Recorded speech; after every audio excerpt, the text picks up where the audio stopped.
में दिल्ली पुलिस के special cell ने बड़ी कार्रवाई करते हुए कत्ल की साजिश में मुलविस 2 मुलजमीन अंकित और सचिन चौधरी को गिरफ्तार किया है।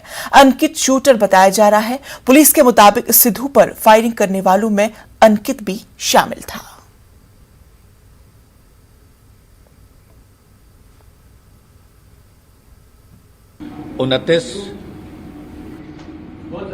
उनतीस मई को एक बहुत ही दर्दनाक इंसिडेंट हुआ था, जो कि हम सब जानते हैं। पंजाबी के मशहूर सिंगर थे जिनका इंटरनेशनल फेम भी था, शुभदीप सिंह, जिनको पॉपुलरली सिद्धू मूसेवाला के नाम से जाना जाता था। तो उनकी एक बहुत ही ब्रेजन किलिंग हुई थी और जवाहर के विलेज जो कि डिस्ट्रिक्ट मानसा एरिया में आता है, वहाँ पे ये इंसिडेंट हुआ था। जैसा कि आप जानते हैं, स्पेशल सेल लगातार बड़े केसेस पे, जहां पे हमें लगता है कि इंटरस्टेट रेमिफिकेशंस हो सकती हैं, वहां पे काम करता आया है। उसी टाइम जब हमारे ध्यान में ये और नोटिस में चीज़ आई कि इस तरीके से ये किलिंग हुई है और उसके वीडियोस वायरल हुए, स्पेशल सेल की मल्टीपल टीम्स ने उसी टाइम से इस पे काम करना शुरू कर दिया। और जैसा कि पहले हम लास्ट प्रेस कॉन्फ्रेंस में आपसे सारा शेयर कर चुके हैं, तो काफ़ी एक्सटेंसिव एफर्ट के बाद फर्स्ट ब्रेक थ्रू हुई थी, जिसमें कि एक्चुअल शूटर पकड़े गए थे। शूटर से पहले मास्टरमाइंड को ऑलरेडी स्पेशल सेल ने अरेस्ट किया था। ऑलरेडी वो एक मुकोका केस में अरेस्टेड था और उसने अपना role as a mastermind confess कर लिया था। लेकिन उसके बाद जो मेन एफर्ट था स्पेशल सेल का, मास्टरमाइंड पता चलने के बाद और इसकी इंटरनेशनल कॉन्स्पिरेसी पता चलने के बाद, था कि जो एक्चुअल शूटर्स हैं, जो सीन ऑफ क्राइम पे गए हैं, जिन्होंने एक्चुअल फायरिंग करी है और शुभदीप सिद्धू को गोली मारी है, उनको पकड़ा जाए। तो फर्स्ट जो हमारी ब्रेक थ्रू थी 19 जून को, उसमें हमारी न्यू दिल्ली रेंज की टीम ने under supervision of Pramod Kushwaha DCP और हमारे एसीएसपी हृदय भूषण और मिस्टर नेगी एंड बाकी सारी जो न्यू दिल्ली रेंज की टीम थी, इन्होंने प्रियव्रत फौजी को अरेस्ट किया, कशिश कुलदीप को अरेस्ट किया और तीसरा केशव, जिसने सारी रैकीज करी थी, शूटर्स को ट्रांसपोर्ट किया था, उसको अरेस्ट किया। उनकी अरेस्ट के बाद भी हमारी टीम्स लगातार इस केस पे मेहनत करती रही। शिवसेना लीडर संजय राउत के खिलाफ गैर जमानती वारंट जारी किया गया है। मुंबई मेट्रोपॉलिटन मजिस्ट्रेट की अदालत ने वारंट जारी किया है। बीजेपी लीडर किरीट सोमैया की अहलिया ने राउत के खिलाफ हद की इज्जत का केस दायर किया है। गुज़श्ता महीने राउत को इस मामले में समन जारी करते हुए आज अदालत में पेश होने के लिए कहा गया था, लेकिन आज अदालत में नहीं राउत आए और नहीं उनके वकील, जिसके बाद मेट्रोपॉलिटन मजिस्ट्रेट अदालत ने राउत के खिलाफ गैर जमानती वारंट जारी कर दिया है।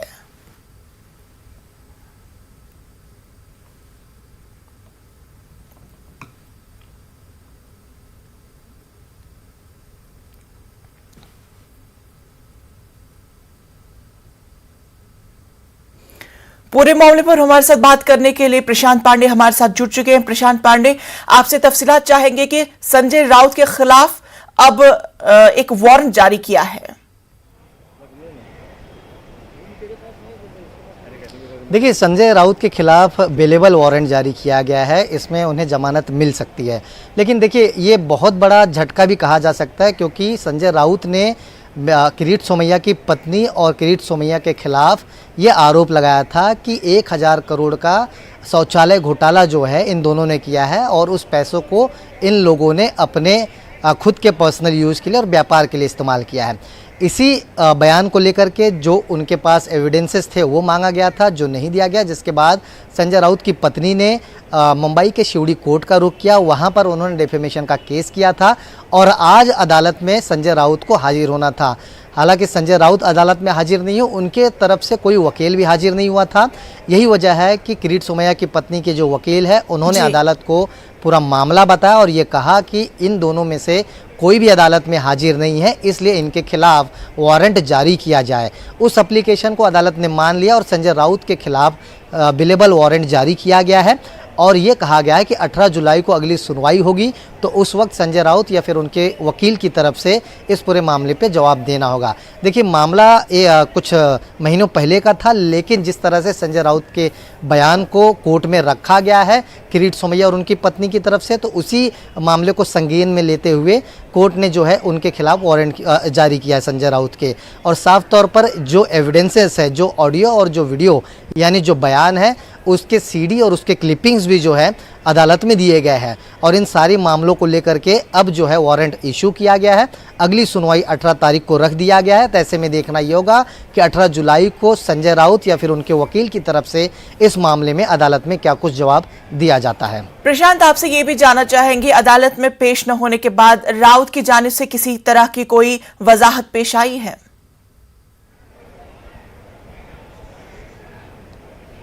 देखिए, बहरहाल अभी तक ना तो राउत और ना ही उनके वकील की तरफ से कोई जानकारी सामने आई है, ना ही कोई बयान अभी तक उन्होंने दिया भी है सामने।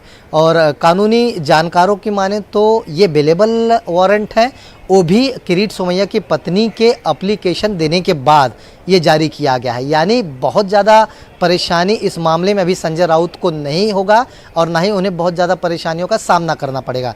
बहरहाल जो अदालत की कार्रवाई है उसे आगे बढ़ाने के लिए उनके वकील या फिर उन्हें अदालत में जाना होगा और जो उन्होंने बयान दिए थे, जो आरोप लगाए थे, उस मामले में अपना पक्ष रखना होगा। बहरहाल आज अदालत में न तो संजय राउत आए थे और न ही उनके वकील पहुंचे थे और इसी बात को ध्यान में रखते हुए किरीट सोमैया की पत्नी के जो वकील है उन्होंने अदालत से गुहार लगाई कि इस मामले में ना तो उनके वकील और ना ही संजय राउत आए हैं, तो ऐसे में उनके खिलाफ वारंट जारी किया जाना चाहिए, जिसको कंसीडर करते हुए अदालत ने बेलेबल वारंट जारी किया है। तो चलिए प्रशांत पांडे, तफसीलात के लिए आपका बेहद शुक्रिया। एकनाथ शिंदे का सितारा उरूज पर है और वो एक बाद एक मुहाज पर जीत दर्ज कर रहे हैं। उन्होंने आज असेंबली में अक्सरियत साबित कर दी। शिंदे को 164 वोट हासिल हुए, जबकि अपोजिशन के हक में 99 वोट पड़े। आज एकनाथ शिंदे ग्रुप में शामिल हुए शिवसेना रुकन असेंबली संतोष बाकर ने भी शिंदे हुकूमत की हिमायत में वोट दिया। वोटिंग के दौरान कुछ शोर शराबा भी हुआ। अपोजिशन की जानिब से ईडी के नारे लगाए गए। जराये के मुताबिक कांग्रेस लीडर कैलाश गोरंट्याल ने कहा है कि सियासत में पहले साम दाव दंड भेद जरूरी था, लेकिन अब ईडी, सीबीआई और गवर्नर जरूरी है, जिस पर शिंदे ग्रुप ने एतराज भी जताया। वोटिंग के अमल में महाविकास अघाड़ी के 8 अरकान असेंबली शामिल नहीं हो सके, उनमें 7 का ताल्लुक कांग्रेस से है, जबकि समाजवादी पार्टी रुकन असेंबली अबू आसिम आजमी और रईस शेख ने किसी को वोट नहीं दिए। इख्तिदार में बाहर हो चुकी शिवसेना मुश्किल दौर से गुजर रही है। बगावत के सबब पार्टी बिखर गई है। उद्धव ठाकरे के लिए बड़ा इम्तिहान। दादाजी दगडू भुसे 13, संदीपान आसाराम भुमरे 14, गिरीश दत्तात्रय। जेव्हा महाविकास आघाडीचं सरकार आलं त्यावेळीच मी सांगत होतो की हे सरकार अनैसर्गिक आहे, हे सरकार टिकणार नाही। माझी खूप टिंगलटवाळी झाली। मी एक कविता म्हटली होती, मी पुन्हा येईन।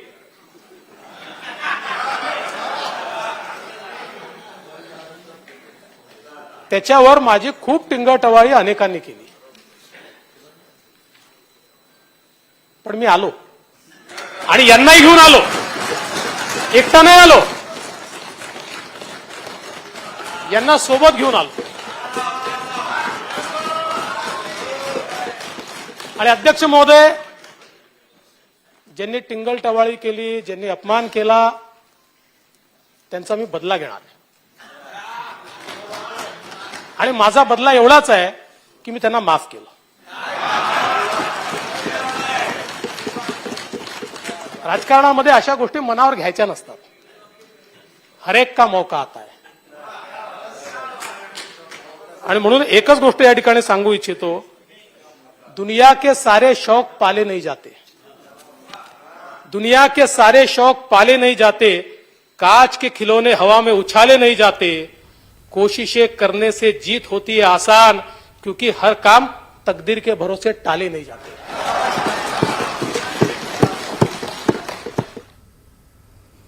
असेंबली में एकनाथ शिंदे के फ्लोर टेस्ट में जीत के बाद उद्धव ठाकरे के सामने अब सबसे बड़ा चैलेंज शिवसेना पार्टी को बचाना है। हालांकि इस असेंबली स्पीकर ने एकनाथ शिंदे को लेजिस्लेटर पार्टी का लीडर मान लिया, लेकिन उद्धव ठाकरे अब इस मामले में कानूनी लड़ाई लड़ सकते हैं। अदालत जाने से पहले उद्धव ठाकरे की सरबराही में सेना भवन में शिवसेना की अहम मीटिंग जारी है। मीटिंग में सेना के अरकान असेंबली, जिला सतह के लीडर और दीगर सीनियर लीडरान मौजूद हैं। कल रात को अपने पद से इस्तीफा दिया है।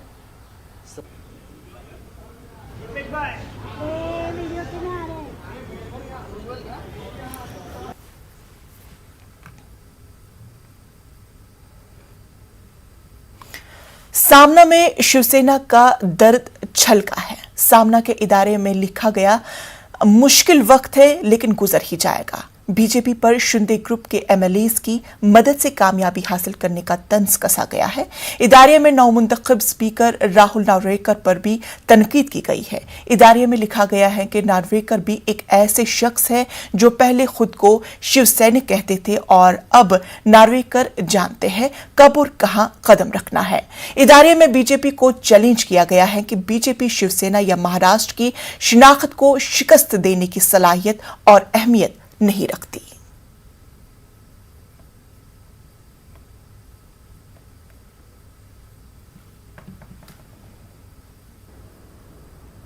पार्टी में लोग आते हैं चले जाते हैं, यह हर पार्टी का एक कार्यक्रम हमेशा चलता है। करेक्ट, हमारे लोग भी चले गए हैं, लेकिन ये सब लोग चुनकर कैसे आएंगे वापस?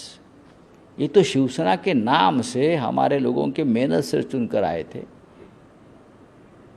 और अब कोई प्रलोभन है, कोई दबाव है एजेंसी का, तो चले गए। ये टेम्पररी अरेंजमेंट्स। लेकिन हमारी पार्टी फिर एक बार खड़ी, ख़त्म नहीं होगी, फिर एक बार हम काम शुरू करेंगे, गांव-गांव में जाएंगे, कार्यकर्ताओं से मिलेंगे। लेकिन गांव-गांव में फिरना मुश्किल है ये लोगों का जो छोड़कर चले गए। इसीलिए तो जिस तरह से मुंबई में उतरे, अपने आप को शेर समझते थे ये लोग पहले जब शिवसेना में थे। हम शेर है शिवसेना के, लेकिन कसाब को भी इतनी सिक्योरिटी कभी नहीं थी। उतनी सिक्योरिटी देकर लगभग आर्मी को ही बुलाया था मुंबई में। महाराष्ट्र में शिंदे हुकूमत 6 माह में गिर सकती है, ये दावा किया है एनसीपी चीफ शरद पवार ने। शरद पवार ने अपने अरकान असेंबली और पार्टी कैडर को वस्त मुद्दती इंतखाबात की तैयारी शुरू करने को कहा है। शरद पवार की सरबराही में कल एनसीपी अरकान असेंबली की मीटिंग हुई।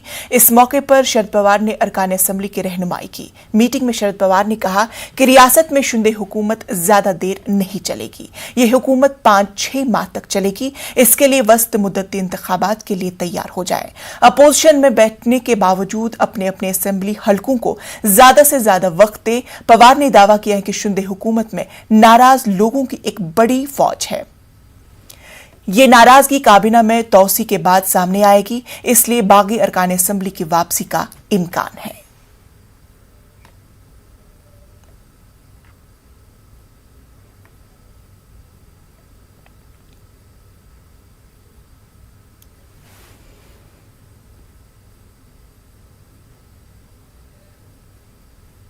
असेंबली में एकनाथ शिंदे के फ्लोर टेस्ट में जीत के बाद उद्धव ठाकरे के सामने अब सबसे बड़ा चैलेंज शिवसेना पार्टी को बचाना है। हालांकि असेंबली स्पीकर ने एकनाथ शिंदे को लेजिस्लेटर पार्टी के लीडर के तौर पर मान लिया, लेकिन उद्धव ठाकरे अब इस मामले में कानूनी लड़ाई लड़ सकते हैं। पूरे मामले पर हमारे साथ बात करने के लिए सर्वेश हमारे साथ जुड़ चुके हैं। सर्वेश, आपसे जानना चाहेंगे, अब चूंकि तमाम तर तस्वीरें जो है वो साफ होती हुई नजर आ रही है, अब शिवसेना अपनी पार्टी को किस तरह से राउत अपनी पार्टी को बचा सकता है, उसके ताल्लुक से तफसीलात चाहेंगे। देखिए ईसा जी, जिस तरह से महाराष्ट्र में नई सरकार का गठन हुआ है, एकनाथ शिंदे ने अपने 39 विधायकों के साथ और कुछ निर्दलीय विधायकों के साथ मिलकर बीजेपी के साथ गठबंधन करके सरकार बनाई है। उसके बाद शिवसेना जो अहम पार्टी महाराष्ट्र की जो सही वाली पार्टी है, उसके बाद एकनाथ शिंदे दावा कर रहे हैं कि सही शिवसेना उनके साथ है। कल जिस तरह से विधान भवन से एक पत्र भी जारी हुआ कि एकनाथ शिंदे गठ के नेता होंगे और जो गोगावले हैं वो चीफ व्हिप होंगे, तो ये तमाम जो है लीगल टर्म्स एंड कंडीशन पे इनको अभी साबित करना होगा। ये लंबी लड़ाई कानून की चलेगी। 11 जुलाई को इसी कुछ मामलों में लेकर सुप्रीम कोर्ट में सुनवाई है। लेकिन आज हमारी एक शिवसेना के जो उद्धव ठाकरे पक्ष में एक नेता है, उनसे बातचीत हुई इन्हीं लीगल टर्म्स पॉइंट्स को लेकर। उनका साफ कहना था किसी भी सूरत हाल में शिवसेना को एकनाथ शिंदे या उनके बगावत करने वाले जो साथ में समर्थक नेता हैं वो कभी हासिल नहीं कर पाएंगे और ना ही हासिल कर सकते हैं। लंबी कानूनी लड़ाई चलेगी और इतना आसान नहीं होगा। हाल ही में उनका ये भी कहना था कि भले ही उन्होंने सरकार बना ली है बगावत समर्थकों के साथ, लेकिन ये सरकार कब तक टिकेगी ये भी देखना होगा। और अभी तक शिवसेना के तमाम जो कार्यकर्ता हैं, जिला प्रमुख हैं, संपर्क प्रमुख हैं, अभी शिवसेना भवन में जो दादर में उनका मुख्यालय है, वहाँ पर उद्धव ठाकरे ने एक अहम बैठक भी बुलाई है। अभी तक वो गुस्सा शांत है, क्योंकि जिस तरह से बागी विधायक मुंबई की सरजमी पे पहले गुवाहाटी से गोवा, पहले सूरत से गुवाहाटी, गुवाहाटी से फिर गोवा आए थे। उसके बाद जब उन्होंने मुंबई में कदम रखा तो सेंट्रल फोर्स की एजेंसियां उनके सुरक्षा के लिए तैनात थी, तो पूरा माहौल था। उद्धव ठाकरे ने अपने फेसबुक लाइव के जरिए अपील भी की थी कि कोई भी उनका कार्यकर्ता, उनका समर्थक किसी प्रकार की हिंसा को बढ़ावा ना दे और इन्हें जो भी करना है करने दें। अभी तक शिवसेना चुप है, लेकिन इस उनकी चुप्पी को हल्के में नहीं लिया जा सकता। और जिस तरह से शरद पवार ने कल कहा है कि जो वर्तमान सरकार बनी है ये 6 महीने से ज़्यादा के कार्यकाल नहीं चलेगी। शरद पवार भी एक अनुभवी नेता हैं, जानकार नेता हैं। उन्होंने कई कार्यकाल सेंट्रल सरकार के साथ बिताए हैं और कृषि मंत्री के अलावा बड़े पैमाने पे महाराष्ट्र के मुख्यमंत्री भी रह चुके हैं। तो कुछ ना कुछ उनके पास एक बड़ा अनुभव है। एक बड़े अनुभव के आधार पर उन्होंने बात कही है और ये गलियारों में बात इस समय मुंबई नहीं महाराष्ट्र में कूच कर रही है कि एकनाथ शिंदे बीजेपी के साथ, फडणवीस के साथ सरकार बनाकर कितने महीने तक टिक पाएंगे। सर्वेश, आपसे ये भी जानना चाहेंगे कि जिस तरह से अभी शिवसेना की मीटिंग हो रही है, तो मीटिंग में किस तरह की हिकमत अमली तय की जा सकती है? देखिए, मीटिंग में एक बात तो तय है कि शिवसेना कैडर जो जिस इलाके के जिन कॉन्स्टिट्यूंसी के विधायक बागी बने हैं, उन इलाके के कैडर को एक नए रूप में तैयार करके सामने लाया जाएगा, जिसमें जिला प्रमुख भी हो सकते हैं, संपर्क प्रमुख हो सकते हैं। और आने वाले विधानसभा के जो साल 2024 के चुनाव हैं, ये तो मैं अभी साल 2024 की बात कर रहा हूँ। खुदा न खास्ता अगर बीच में कभी ये सरकार गिरती है, उस समय अगर नए चुनाव की तैयारियाँ अगर होती हैं, तो उस समय की रणनीति क्या रहेगी, उसको लेकर भी उद्धव ठाकरे और महाविकास आघाड़ी के दोनों जो दल हैं वो तो पूरी तरह से जुटे हुए नजर आ रहे हैं। तो दोनों रणनीतियां तैयार हो रही हैं, एक मध्यकालीन चुनाव की भी और 2 साल 2024 की भी। बिल्कुल सर्वेश, अब तफसीलात के लिए आपका बेहद शुक्रिया। उत्तर प्रदेश की योगी हुकूमत के दूसरे मुद्दत कार के 100 दिन पूरे हो गए हैं। इस मौके पर वजीर आला योगी आदित्यनाथ ने रिपोर्ट कार्ड पेश किया है। मीडिया से खिताब करते हुए योगी आदित्यनाथ ने कहा कि मईशत को रफ्तार देने के लिए हुकूमत संजीदगी से काम कर रही है। उत्तर प्रदेश के इतिहास में 37 वर्षों के बाद ये अवसर आया था जब कोई सरकार अपना 5 वर्ष का कार्यकाल पूरा करे और 5 वर्ष के अपने कार्यकाल के उपरांत फिर से प्रचंड बहुमत के साथ सरकार बनाए। पहली बार उत्तर प्रदेश के इतिहास में किसी मुख्यमंत्री ने अपना कार्यकाल पूरा किया और प्रचंड बहुमत के साथ फिर से सरकार बनाने के साथ ही सरकार को सफलतापूर्वक संचालन करने के अपने 100 दिन के अपने इस कार्यकाल की उपलब्धियों के साथ जो कहा सो किया कि इस अपने परंपरागत अभियान को लेकर के फिर से मैं आपके बीच में यहाँ पर उपस्थित हुआ हूँ। हम सब जानते हैं कि उत्तर प्रदेश देश की सब आबादी के दृष्टि से सबसे बड़ा राज्य है और प्रधानमंत्री जी बार बार इस बात को कहते हैं कि उत्तर प्रदेश में संभावना है एक पोटेंशियल है कि उत्तर प्रदेश भारत की अर्थव्यवस्था का ग्रोथ इंजन बनने की सामर्थ्य रखता है। उस सामर्थ्य को सजोने का कार्य और उसको देश और दुनिया के सामने प्रस्तुत करने का कार्य, उसकी आधारशिला 2017 से मार्च 2022 के बीच में हमारी सरकार ने किया। हिमाचल प्रदेश के कुल्लू में एक खौफनाक सड़क हादसा पेश आया। कुल्लू में शेषर से सरेंज की तरफ आ रही निजी बस जंगला गांव के करीब खाई में गिर गई। इस हादसे में बच्चों समेत 16 अफराद के हलाक हुए हैं। जानकारी के मुताबिक बस में 35 से 40 अफराद सवार थे। हादसा सुबह तकरीबन 8:30 बजे पेश आया। जाए हादसे पर राहत और बचाव का काम जारी है। इंतजामिया के मुताबिक बस के नीचे कई अफराद के दबे होने का खदशा भी है। जिस जगह हादसा हुआ वो इंतहाई दुश्वार गुजार इलाका है। रियासती और मरकजी हुकूमत ने महलूकीन के वर्सा और जख्मियों के लिए मुआवजे का ऐलान किया है। वहीं वजीर आजम नरेंद्र मोदी ने ट्वीट करके कुल्लू बस हादसे पर गहरे रंजोगम का इजहार किया। पीएम ने लिखा है कि इस दुख की घड़ी में उनका ध्यान मुतासरीन के साथ है। उन्होंने जख्मियों की जल्द सेहतयाबी की दुआ की।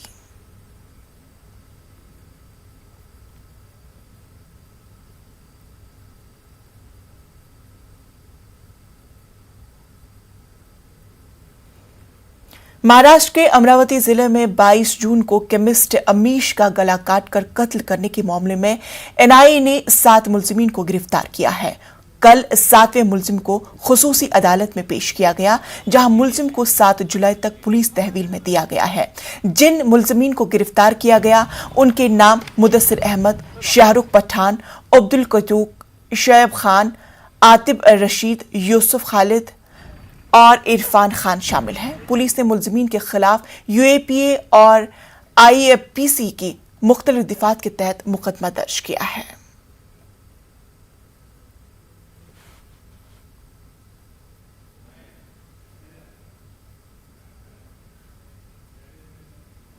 उधर हिंदू तंजीमों की जानिब से अमीश की हिमायत में एहतिजाजी मुजाहरे और ताज़ियती प्रोग्राम का इनाकाद किया गया।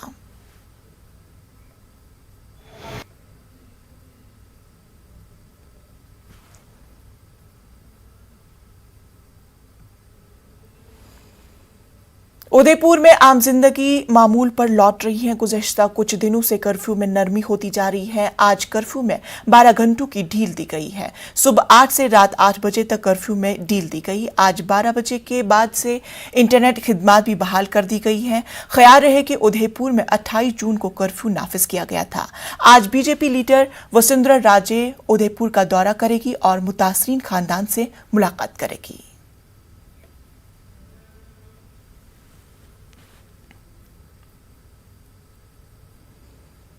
डीएम के लीडर ए राजा ने मरकज को धमकी दी है कि पार्टी को अलहदा तमिलनाडु रियासत की तहरीक के लिए मजबूर न करे। रियासतों के लिए खुद मुख्तारी और मरकज में वफाकियत के उन्वान पर मुनक्किद एक प्रोग्राम से खिताब करते हुए ए राजा ने कहा कि तमिलनाडु को खुद मुख्तारी मिलने तक जदोजहद जारी रहेगी। राजा ने इल्जाम लगाया कि मरकज को बाज मामलों में बेपनाह इख्तियार हासिल है। मामूली बातों के लिए भी रियासतों को मरकज पर मुनहसर रहना पड़ता है। राजा ने जीएसटी का हवाला देते हुए कहा कि तमिलनाडु का जीएसटी में ताउन 6.5% है, लेकिन इसे 2.2% ही वापस मिले हैं।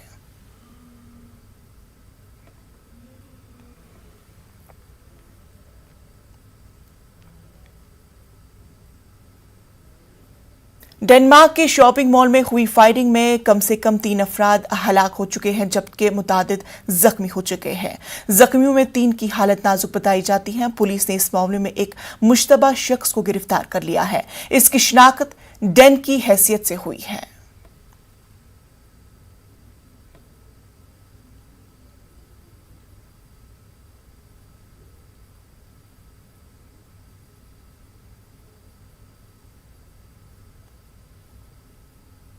कर्नाटक की शिनी शेट्टी ने मिस इंडिया 2022 का ताज अपने नाम कर लिया है। 3 जुलाई को ये इवेंट मुंबई में हुआ, जहां 31 फाइनलिस्ट को शिकस्त देकर शिनी ने टाइटल अपने नाम किया। राजस्थान की रुबिल शेखावत फर्स्ट रनअप, जबकि उत्तर प्रदेश की शिनसा चौहान सेकंड रनअप रही। मिस इंडिया का ताज जीतने वाली शिनी शेट्टी की उम्र सिर्फ 31 साल है। वो इस साल चार्टर्ड फाइनल